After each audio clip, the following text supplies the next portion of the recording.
What if the world you see, touch, and live in every day is nothing more than a prison? What if everything we've been taught about reality, the pursuit of wealth, power, even happiness is part of a vast deception? In Gnostic philosophy, this illusion has a name, the great lie of the material world, crafted by a cosmic jailer known as the Demiurge. The word Demiurge comes from the Greek demiurgos, meaning craftsman or builder, but in Gnostic teachings the Demiurge is far from a benevolent creator. Instead, he is seen as an arrogant being who shaped the material universe not out of love, but out of ignorance and control. In the Gnostic story, the true source of existence is the pleroma, the realm of pure divine light. From it emanated countless spiritual beings known as eons. One of these eons, Sophia, out of compassion and desire, gave rise to a flawed creation, the Demiurge. This Demiurge, sometimes identified with the Old Testament's jealous God, declared, "I am the only God, there is no other beside me."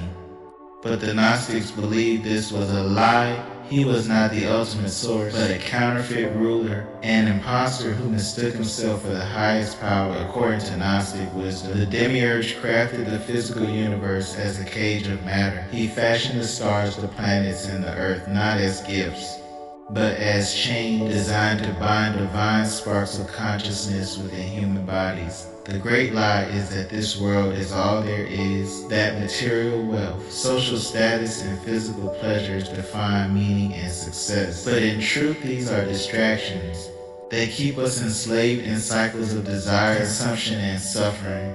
The ancient texts describe the Demiurge as surrounding us with Archons, cosmic enforcers who manipulate human thought and culture, steering us deeper into ignorance. They feed on our confusion, fear, and submission, ensuring we never question the foundation of the reality presented to us. Look around, our society worships the material.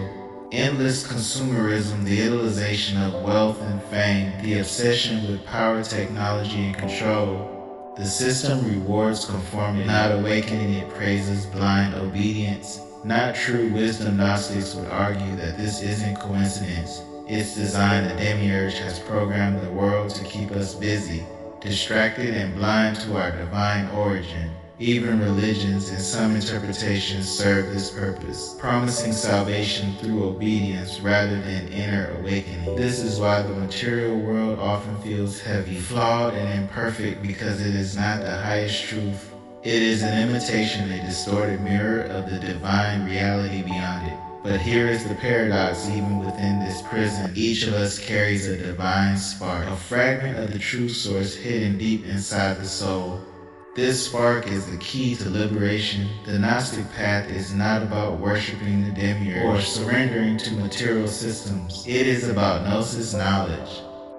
Not knowledge in books or doctrine, but direct experiential knowing of the divine truth within. When we awaken this spark, the illusions of the material world lose their grip.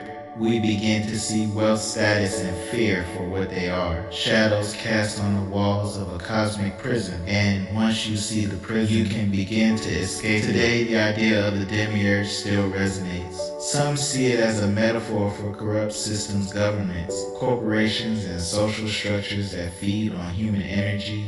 Others view it through a psychological lens, the ego itself as a mini Demiurge, keeping us bound to illusion and false identity. And for the more esoterically inclined, the Demiurge is not a metaphor at all, but a very real force that manipulates reality and consciousness. Either way, the warning remains the same. The material world is not the ultimate truth. Its glittering promises are bait for a deeper trap. So the question becomes, are you still asleep within the great lie of the material world? Or will you dare to awake, to look beyond appearances and rediscover the divine spark hidden within? The Gnostics remind us that Demiurge may control this world, but he does not control your soul. And when you awaken to know the great lie dissolves, reality cracks open, and you begin to see not the prison but the path home.